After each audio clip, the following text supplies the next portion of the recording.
Shalom Bapak Ibu Saudara. Kita tentu tidak asing dengan sebuah peribahasa terkenal yang mengatakan, tak kenal maka tak sayang.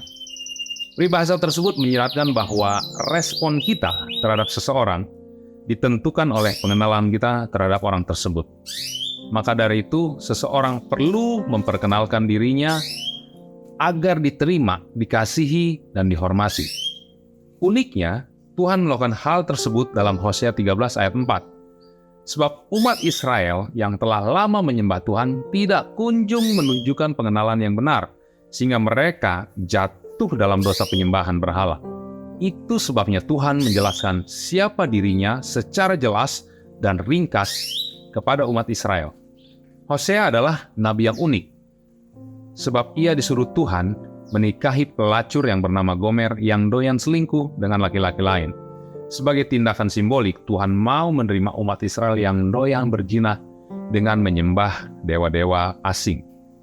Dalam kesempatan kali ini, saya rindu menyampaikan renungan yang saya beri tema Ketika Tuhan Memperkenalkan Diri, terambil dari Hosea 13 ayat 4. Apa yang Tuhan katakan tentang dirinya dalam Hosea 13 ayat 4? Yang pertama, Tuhan itu setia. Ayat 4a mengatakan, tetapi aku adalah Tuhan Allahmu sejak di tanah Mesir.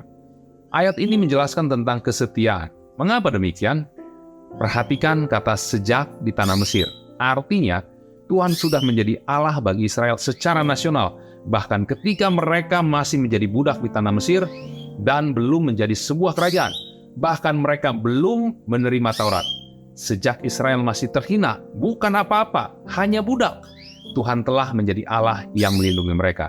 Buktinya, meskipun populasi mereka dihambat oleh Mesir, mereka terus bertambah banyak, bahkan Tuhan membebaskan mereka dari sana.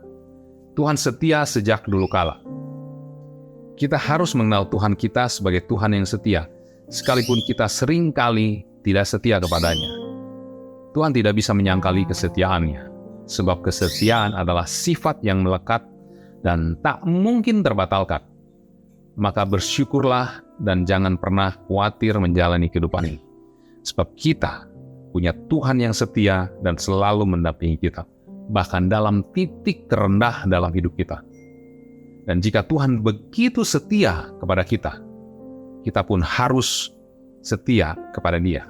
Yang kedua, Tuhan itu satu-satunya.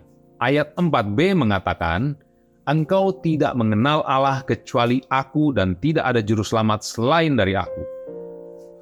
Frase kecuali aku dan selain aku menjelaskan keunikan Tuhan bahwa Dia satu-satunya dan tidak ada yang menyamai Dia. Keunikan Tuhan ini setidaknya dinyatakan dalam dua hal. Yang pertama, satu-satunya yang layak disembah.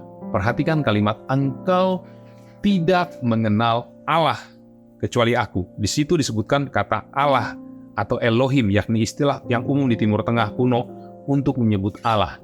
Kata ini bermakna sesembahan. Jadi Tuhan kita di dalam Yesus Kristus adalah satu-satunya yang layak menerima penyembahan. Yang kedua, Tuhan satu-satunya juru selamat. Perhatikan kalimat dan tidak ada juru selamat selain dari aku. Kata juru selamat disinggung dalam hal itu. Penggenapan untuk bagian ini ialah Tuhan Yesus Kristus.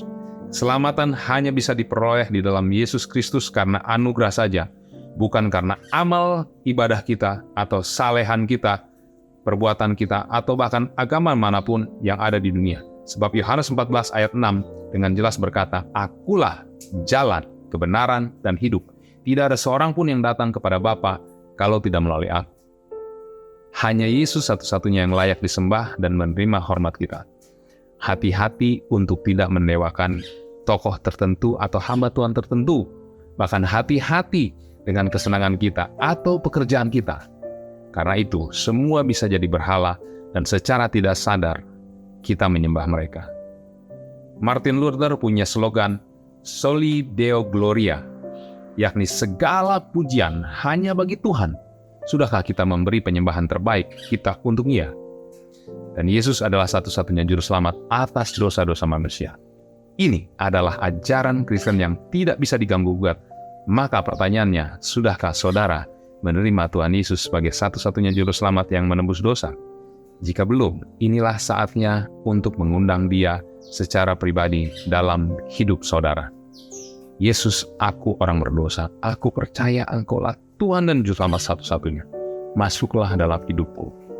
Jika saudara sudah menerima Dia, apakah saudara bersedia memberitakan tentang Dia bagi orang-orang terkasih yang belum percaya? Sehingga di bumi bersama-sama, di sorga pun bersama-sama. Sebagai kesimpulan, kita patut bersukacita karena punya Tuhan yang setia dan satu-satunya yang mampu menyelamatkan dan layak disembah. Maka hari ini, mari kita berkomitmen untuk hidup semakin setia kepada Yesus, beribadah kepada Yesus, dan memberitakan tentang Yesus. Amin. Stay safe, stay strong. Tuhan memberkati kita semua.